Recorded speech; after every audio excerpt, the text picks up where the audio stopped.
So what is with this claim of being able to reduce energy by 50% in buildings? What is this passive house thing you speak of?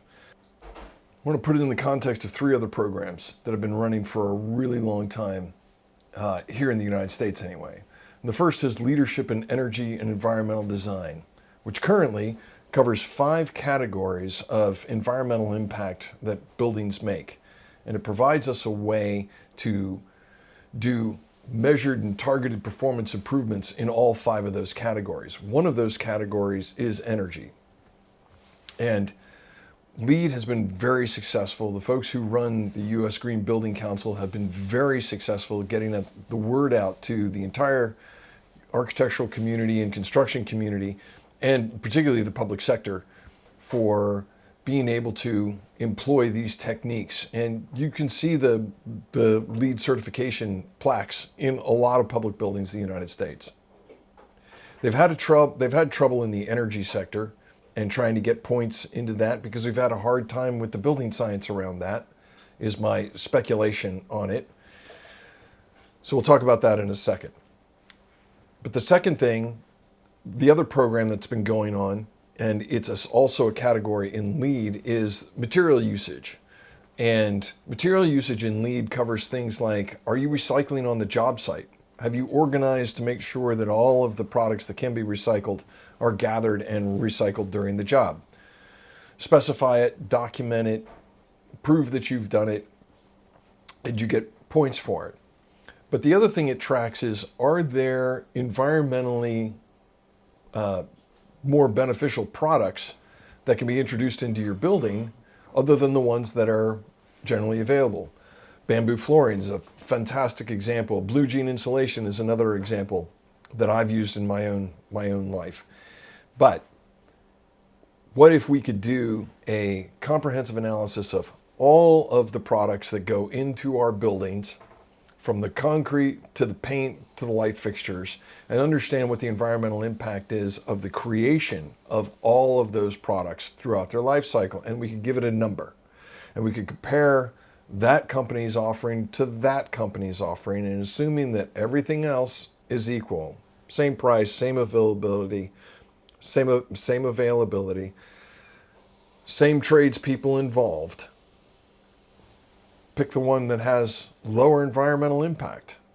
Is there such a system? Yes. It falls under the umbrella of the Carbon Leadership Forum. There's research and programs that manufacturers participate in that make it possible for me to see what's available to reduce my impact during construction. Helps with the LEED materials component. The third program that's happening is a federal program started 30 or 40 years ago, little blue sticker, EnergyStar, which is quietly under the radar, been helping manufacturers across the world, anybody who's selling in the US market, and I understand Canada, Mexico, and the EU, to have comparative analysis around what's a high-performing product that is very energy efficient. What's a low-performing product on energy efficiency?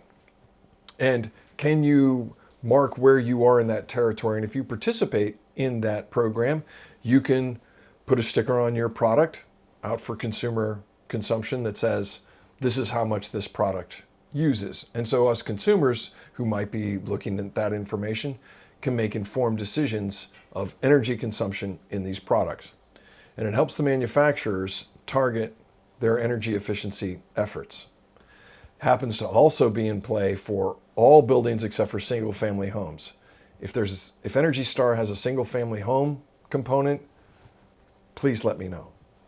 I'd really like to know. But for all the other types of buildings, you can go into their portfolio manager and figure out the benchmarking. Where do you sit in your building, in your commercial building? It helps us as architects, because then what I can do when I am bringing in other architects on my projects, I can say, I want you to be in the top 20% of performers for the warehouse function, or for the light industrial function, or for the office function in these buildings. And then I have very specific energy use intensity targets to hit. So that helps us with the gear that my clients might bring into their buildings, but it also helps me with the building shells themselves. So let's talk about the building shell now. This is Passive House.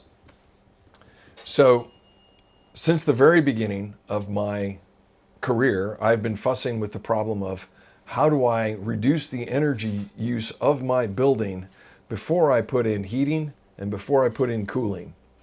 How do I make a building that is much more energy efficient? One of the first professional volumes I ever bought was Ed Mazria's Passive Solar book. And I dog-eared that thing because it explained what the mechanics are. What are we dealing with? Sun movements, building placements, the whole nine. At the time it was published, late 70s, early 80s, don't know the exact publication date, the US was investing in building science research so that we could understand these problems. But we quickly abandoned it. And some folks picked up this research in Europe to really dial into how do building envelopes work. You need to understand, for the next 25 years in my career, from the 90s to about 10 years ago, if you would ask me to cut energy consumption in my building by 50%, I'd be with the rest of the LEED guys and say, well, we can get you high scores on all the other categories in LEED, but I'm not so sure about the energy one. Because we didn't have the building science that said, you know, if I increase insulation over here, or if I adjust the window location here, or if I handle this assembly detail differently here, I can get very specific results. And if I start aggregating and adding all that up and being just a little bit more careful during my design phase and then during my build phase and my commissioning phases, I can really, really increase the energy efficiency. I didn't know about this 10 years ago. And as I was trying to wrestle with the problem of how is a power strip going to reduce my energy consumption in buildings, and I kept asking heavyweights in the industry, where do I go? Who can tell me about this?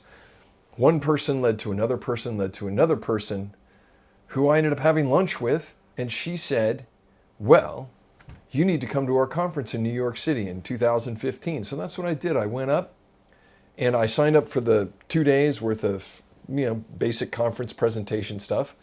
But I also signed up for the 2 classes on the weekend, 2 classroom sessions on the weekend, where a Passive House certifier went through the software and went through how all of this works.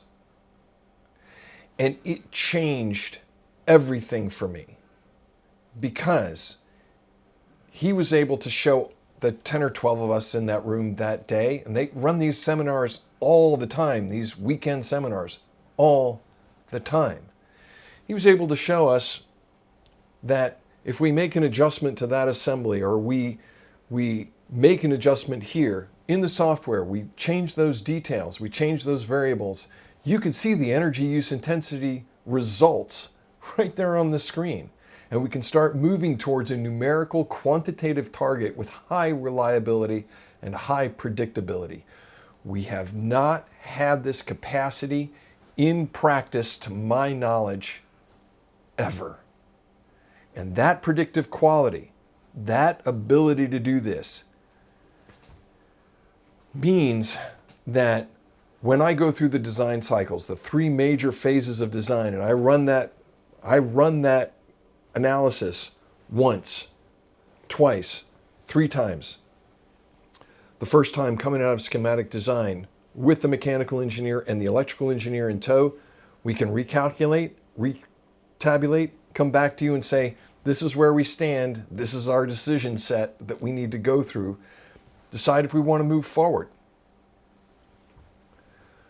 Results. One of the presentations, the presentation that was the most convincing, and I'll tell you about a couple of other things that showed up in subsequent videos, but the sinker, the one that just closed the door for me and said, yep, this is what we're doing, was an architect made a presentation about a building that they just completed and was in operation. It was one of 3 buildings that a major university in New York City had just built. They were in the middle of a building program. So I think it's 26-story dormitory building, and they had just built 2 other dormitory buildings, one to code, one to lead, and one to the passive house standard. The calculations were, and the initial first year performance numbers were, that it was using 30% of the electricity of its sisters. 30%. And they built it for the same cost profile as the other 2. They didn't have to, because they took care of the envelope before they put in the mechanical equipment, they got to sit back and retabulate, well, what mechanical equipment actually do we need? And there was a cost trade-off because they didn't need as much. It was a relatively simplistic explanation I just gave you right now. If you want, let me know. I will track down and you can go research all this yourself, because I don't want you to believe me. I want you to take this fantastic story I'm telling you, and I want you to dig in like I've dug in and see what you see, because it is possible for us to radically reduce the amount of electricity and overall energy that we consume in our buildings. So let's talk about the dynamics of architecture and why it is that I would say something as emphatic as do not leave this up to us. Cheers.